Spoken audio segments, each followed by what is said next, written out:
Olá, muito bom dia, queridos, paz seja convosco, graças ao Senhor mais um dia com vocês aqui no Reino em Pauta. Esse é o canal de todos os dias, onde a gente está sempre compartilhando com os irmãos uma palavra de Deus.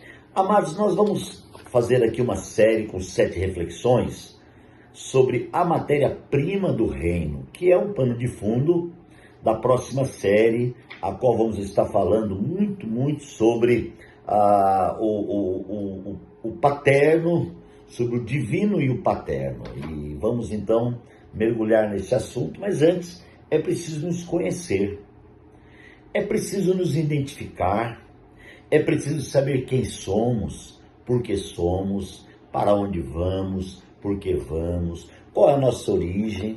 Nós falamos há poucos dias aqui sobre a origem do homem, já estivemos falando muito, sobre a espécie humana, a qual Deus criou todas as espécies, cada espécie segundo sua espécie. Então, enquanto o gato era segundo a espécie do gato, o cachorro segundo a espécie do cachorro, o homem, ao ser criado, foi criado à espécie de Deus. Interessante, Muito interessante. E existem várias fontes de colocações, vertentes que se circulam por aí, até uma vertente que diz que o homem não é a imagem e a semelhança de Deus. A imagem e a semelhança de Deus era Adão, Mas é assim, queridos, realmente Adão foi a imagem e a semelhança de Deus. Mas a humanidade saiu de quem? Não foi de Adão? Se Adão foi a imagem e semelhança de Deus e nós saímos de Adão, então nós continuamos sendo imagem e semelhança de Deus.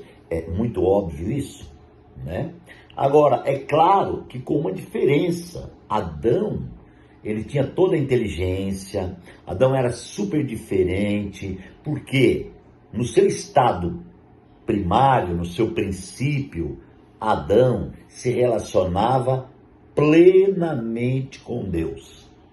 Havia uma relação muito forte. Por quê? Porque Adão foi feito para o relacionamento. O homem foi feito para se relacionar com o seu Criador. Após o pecado, então, aconteceu uma separação. E eu e você estamos depois do pecado, é claro. Então, a partir do pecado, houve uma série de situações que desencadeou, e chegou à situação que nós vivemos hoje, quantos anos depois. Mas eu quero, amados irmãos, aqui falar com vocês. Eu estou seguindo sobre a criação de Deus após o capítulo 1 de Gênesis, versículo 2. E a primeira reflexão dessa série, que foi a passada, eu falei sobre as águas que separaram, e Deus separou as águas de águas, e Deus então tirou de dentro das águas a terra, e eu falei sobre ressurreição, que o homem, ele é um material de ressurreição, e isso é muito importante, porque esse material, querido, ele foi arrancado da morte para ter vida, Ele foi arrancado para poder ter vida. Louvado seja o nome do Senhor. E aí, o que nós pontuamos aqui? No capítulo 2 de Gênesis, diz que ainda Deus não havia plantado árvore, nada sobre a terra, porque não havia chovido ainda. Mas, de repente, no versículo 7, versículo 6, ele fala assim: todavia brotava água da terra e irrigava a superfície do solo. Então eu vejo aqui, irmãos, uma preparação para Deus criar as árvores, criar o homem. A terra é um material de ressurreição. E agora da própria terra nasce água. As minas, as vertentes de águas potáveis, Os rios começaram a se formar a partir daí. A partir das vertentes. Se tem uma vertente, vai ter um rio, automaticamente. Se tem uma mina fluindo, vai ter um rio, porque essa água vai fluir. E ela vai fluir para onde? Vai formar um rio. Então, se você continuar lendo, você vai ver que no versículo 10 do capítulo 2, diz que Deus formou os rios, Tinha ali pelo menos 4 braços de rio poderoso no meio do jardim. E cada um tinha sua visão, seu propósito e o seu encargo.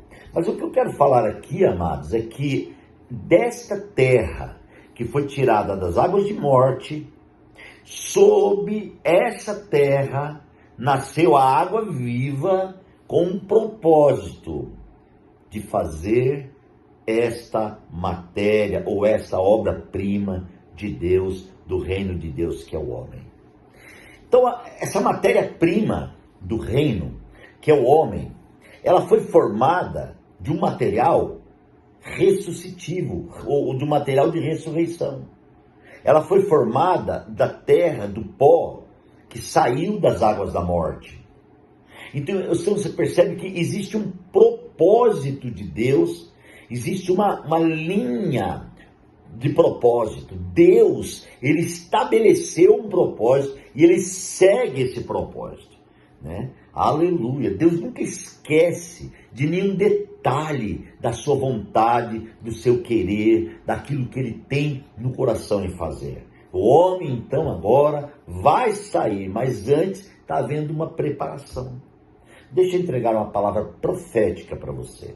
Para tudo o que Deus fez, sempre houve uma preparação.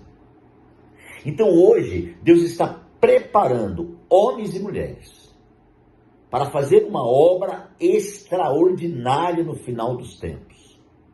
Oxalá que eu e você façamos parte do remanescente que Deus está preparando para realizar uma obra extraordinária no tempo do fim.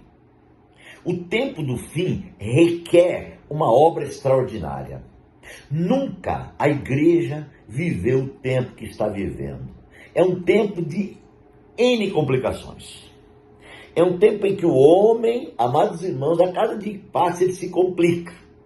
Mas Deus, na sua misericórdia, ele está se revelando de uma forma tremenda, para que o homem, mediante a revelação de Deus, ele possa seguir este caminho e vivenciar a realidade da presença de Deus, amados irmãos, no seu propósito. Então, essa terra recebe o poder de gerar fontes. Glória a Deus pelas fontes. E a terra agora gera fontes. Uma fonte aqui, uma ali, uma lá, e muitas fontes e rios começam a fluir. E água em abundância. Este é o desejo de Deus. Abundante água. Aleluia. Água que sara. Água que flui, água que ministra, água que batiza, água que mergulha, água que cura. É glorioso você ter entendimento. Qual é o plano e o propósito de Deus, então, com essa matéria-prima do reino? Queridos, o reino, nós sempre falamos isso, o reino é uma realidade toda inclusiva. O reino não é uma realidade de um aprendizado sobre letras, sobre doutrinas, sobre ajuntamento de gente, sobre administração de gente. O reino é uma realidade inclusiva que mostra a vida de Deus, queridos, avançando no interior do homem para governar o seu ser completo em salvação. Aleluia. E que nesse contexto o homem possa vivenciar a realidade da vida governante de Deus em seu interior. Então, esta terra que está sendo preparada tem um propósito. E o propósito está no 6º dia da recriação. Depois que Deus cria todas as coisas, e Deus cria tudo, ele diz, ficou bom, ficou jóia. Então ele resolve, irmãos, usar a sua visão, o seu propósito, o seu querer para criar o homem, segundo a sua imagem e a sua semelhança. Preste atenção que imagem está sempre relacionado com o interior. Semelhança está relacionado com o exterior. Então, quando fala que Deus criou Adão, criou o homem, à sua imagem, então Deus está criando o homem com a vida de Deus, com a preparação da vida de Deus em seu interior. Tanto que após criar, Deus conclui como? Soprando sobre o homem. E o livro de Gênesis é claro e revela que após Deus soprar sobre o homem, então ele tornou um ser vivente. Preste muita atenção nessa questão do ser vivente. O ser, ou uma alma, em algumas versões diz alma vivente, outras diz ser vivente, né? Seja ser ou alma é a mesma coisa, porque ser está relacionado a você. Vivente está relacionado à vida. Então o vivente é a vida de Deus que entrou dentro do homem. Tá? A vida de Deus entrou dentro do homem e fez ele ser um ser vivente. Então vamos entender aqui que o ser, que é a alma do homem, irmãos, recebeu a vida de Deus, a presença de Deus, a constituição de Deus em sua totalidade. O homem agora é um ser completo. Ele tem Deus de verdade dentro dele. Ele agora, amados irmãos, é cheio de Deus, com um propósito de relacionamento. Porque a vida de Deus no homem o preparou para relacionar com Deus. Esta é a realidade. O homem, neste momento, em seu ser completo, está preparado para relacionar com Deus. Guarde aí e prossegue, porque eu vou prosseguir nessa direção. Pai, muito obrigado por esse momento, muito obrigado por essa palavra. Pai, sustenta cada um de nós e que os meus queridos irmãos possam estar entendendo e ganhando vida através desta palavra. Obrigado, Deus, por tudo, em nome de Jesus. Deus abençoe, queridos, e até amanhã.